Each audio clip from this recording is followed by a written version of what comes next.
হেরেছি এটা নিয়ে আমার কোনো আক্ষেপ নেই। আমার আক্ষেপটা হচ্ছে আমাদের অ্যাপ্লিকেশন, আমাদের আসলে টার্গেটটা কী ছিল? খেলার আগে এই জায়গাটাতে আমরা এই প্ল্যানিংগুলোতে আমরা হেরে গেছি। টি-20 মাত্র 20 ওভারে খেলা। তো ২-৩ ওভারে যদি এরকম রান করে ফেলে তখন একটা কনফিডেন্ট চলে আসে, ম্যাচটা আসলে তারা সেট হয়ে যায়। ব্যাটসম্যানদের বিশেষ করে টপ অর্ডারের একদম দৈন্য দশা গেছে। বুদ্ধিমত্তা দিয়ে খেলতে হবে এবং ওপেনারদেরকে, টপ অর্ডারদেরকে রান করতে হবে। আফগানিস্তানের সাথে আমি আশা করি বাংলাদেশ জিতবে। এই মুহূর্তে যদি বলি কিছুটা না, অনেকটা মন খারাপ। কারণ হচ্ছে বাংলাদেশ বিশেষ করে ইন্ডিয়ার সাথে যে ম্যাচটা খেলেছি, আমরা আসলে হেরেছি এটা নিয়ে আমার কোনো আক্ষেপ নেই। আমার আক্ষেপটা হচ্ছে আমাদের অ্যাপ্লিকেশন, আমাদের আসলে টার্গেটটা কী ছিল ওইটা নিয়ে আমার বেশি খারাপ লেগেছে। আমাদের যে আমরা ম্যাচে যে আমরা যেভাবে খেলেছি সেটা, এবং ম্যাচের আগে নেগেটিভ একটা খেলা আমার মনে হয় আমরা খেলেছি। শুরুতে আমি দেখলাম যে আমাদের স্কোয়াডের দুজন মাত্র ফেসার, এটা আমি খুবই বিস্মিত হয়েছে। এবং না, আমি মনে করেছিলাম যে হয়তো কোনো একটা নাম মনে হয় ভুলে মনে হয় স্কোয়াডে এখানে আসে নাই, হয়তো একটু পরে হয়তো কারেকশন করা হবে। কিন্তু না, দেখলাম যে আমরা দুজন ফেসার নিয়ে নেমেছি। এই পিছে দুজন ফেসার অবাক। এবং এরপর দেখলাম টসে জিতে বাংলাদেশের যে ফিল্ডিং নেওয়ার সিদ্ধান্তটা এই ম্যাচে, এটাও কিছুটা অবাক করা। কারণ হচ্ছে আপনি যখন ভারতের মতো টিমের সাথে খেলবেন, ভারত পৃথিবীর অন্যতম সেরা ব্যাটিং লাইন আপ, তো ওরা ভারত যদি আগে ব্যাট করে তাহলে তো অনেক বড় একটা টার্গেট টিম, স্বাভাবিক যদি ওরা ভালো খেলাটা খেলে। আর এরপরে যে আমরা যখন টস জিতে ফিল্ডিংও নিলাম, তখন আমরা হচ্ছে যে টানা স্পিনার দিয়ে আমরা বল করানো শুরু করলাম। বিশেষ করে প্রথম 2টা ওভার যদি শেখ মেহেদী করলো, তারপর সাকিব করলো, জাস্ট মাঝে একটা তানজিম সাকিব একটা ওভারে 6 রান দেওয়ার পর আবার সে আবার নাই, এরপর আবার সাকিব ব্যাক করলো। এই যে ওদেরকে রিল্যাক্স করে ফেলা, আমার মনে হয় এই জায়গাগুলোতে আমরা ম্যাচটাতে যে খেলার আগে এই জায়গাটাতে আমরা এই প্ল্যানিংগুলোতে আমরা হেরে গেছি। একটা পেসার কম নেওয়া, টস জিতে ওদেরকে ব্যাটিংয়ে পাঠানো, এবং দেন শুরুতে যে বোলিং লাইন আপ। কারণ বিরাট কোহলি কিংবা রোহিত, বিশেষ করে কোহলি কিন্তু এই টুর্নামেন্টে রান করতে পারছিল না পেসারদের এগেনস্টে, বিশেষ করে সে খুবই নাজুক অবস্থায় ছিল। তো সেখানে আমরা শুরুতে তার আমাদের পেস অ্যাটাক দিয়ে বিশেষ করে 3জন পেসার তো আমরা নেই একটা ভুল। আর যে 2জন ছিল ওই 2জনকে যদি আমরা আক্রমণ করতাম, মুস্তাফিজ এবং হচ্ছে তানজিম সাকিব, 2জন যদি আক্রমণ করতো, আমার মনে হয় একটা ব্যাটার কিছু হতে পারতো। বিশেষ করে সাকিব কিন্তু প্রথম ওভারে, তাও কিন্তু প্রথম ওভারটা যেটা করেছিল ওখানেও কিন্তু সে একটা ভালো একটা অপরচুনিটি ক্রিয়েট করেছিল। তো আমার মনে হয় সাকিব যদি, এবং ভালো বল করেছিল, মাত্র 6 রান দিয়েছিল। তো সাকিব যদি, আমার মনে হয় শুরুতে যদি 2টা ওভার করতো অ্যান্ড দেন মোস্তাফিজ করতো, অথবা স্পিন 1-2 ওভার এখানে ঢুকলো, রিল্যাক্স করে দেওয়া, দুইজন স্পিনার থেকে শুরু করলো।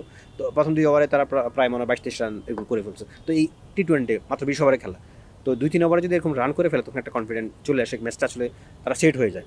এইটা আমার মনে হয় জায়গাটা আমরা হেরেছি এই ম্যাচটা, এবং আগের ম্যাচটাও আমরা অনেকগুলো ভুল করেছি অস্ট্রেলিয়ার সাথে ম্যাচটাও, যার কারণে আমরা আসলে সুপার 8-এ এসে পরপর 2টা ম্যাচ হারলাম। বাট আমরা যদি পেছনে তাকাই যে বাংলাদেশ দেশ থেকে যেভাবে গেছে, বিশেষ করে জিম্বাবুয়ের সাথে আমরা যে সিরিজটা খেলেছি 4-1 জিতলেও ওই সিরিজে আমরা আসলে প্রত্যাশা অনুসারে যে আমাদের ক্রিকেটাররা, বিশেষ করে ব্যাটসম্যানরা ভালো খেলতে পারে না। অ্যান্ড হচ্ছে যে আমরা আমেরিকাতে গিয়ে ওদের সাথে সিরিজ হেরেছি, এবং আমার মনে হয় ওদের কাছে যে সিরিজটা হেরেছি ওখানেও আমাদের ব্যাটসম্যানদের বিশেষ করে টপ অর্ডারের একদম দৈন্য দশা গেছে। তো আমরা আমাদের ব্যাটসম্যানরা বিশেষ করে টপ যারা খেলছেন অনেকদিন থেকে তারা কোনো রান করতে পারছেন না। তো সেই জায়গা থেকে বিশ্বকাপের যে আমরা এরকম 3টা ম্যাচ জিতবো, কোয়ার্টার ফাইনালে যাব, সেটা আসলে আমার মনে হয় ভালোই ছিল, সেটা আমাদের হ্যাপি করেছে। কারণ এর আগে আমরা আসলে একটু যাবে এটাও কিন্তু মানুষ ভাবে না যেভাবে পারফরমেন্সটা ছিল। তো টপ অর্ডার ব্যাটসম্যানদের যে রানহীনতা, এটা দীর্ঘ সময়, এটা অনেক লম্বা হওয়ায় কিন্তু এই দশা বাংলাদেশের এখন, যে সুপার 8 এসেও আমরা এই খারাপ বা এই 2টা ম্যাচে খুব বাজে ক্রিকেট খেলেছি। আফগানিস্তানের সাথে আসলে জিনিসটা দেখেন, আফগানিস্তান মাত্রই কিন্তু অস্ট্রেলিয়াকে হারিয়েছে, অন্যতম ফেভারিট টুর্নামেন্টের। আর আফগানিস্তান টি-20তে আমার ভীষণ পছন্দের একটা টিম, খুবই ভালো ক্রিকেট খেলে। আর আফগানিস্তানের স্পেশালিটি যেটা হচ্ছে তাদের 2জন যে ওপেনার, এই 2জনেই কিন্তু ম্যাচ শেষ করে দেয়। এই 2জনেই দুর্দান্ত ফর্মে আছে। এরা 2জন এই ম্যাচেই 100-র উপরে 110, 2জনের রান ছিল 110-এর মতো।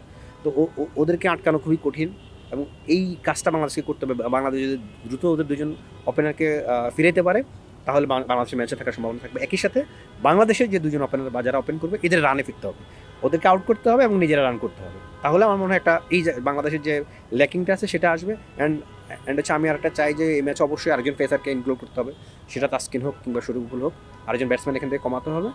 অ্যান্ড দেন শেষ ম্যাচে হয়তো আমরা জানি না সম্মুখে আরেকটা চান্স দেয় কি না, এরকম কিছু হয়তো হতে পারে। জেতার জন্য খেলতে হয়, ভয় পেলে চলবে না। ওপেনাররা যে নামবে, যদি কম স্ট্রাইকে খেলি আমরা, তাহলে আমার মনে হয় এখানে খেলাটা খুবই বাজে অবস্থা আমরা চলে যাব। কারণ হচ্ছে আফগানিস্তান কিন্তু ফারুকি যেভাবে বল করে, রশিদ আছে, নভি আছে, অ্যান্ড দেন পুরো টিমটা যেভাবে স্পিন অ্যাটাক, পেস অ্যাটাক, খুব সুন্দর একটা, খুব ভালো এটা কিন্তু খেলে।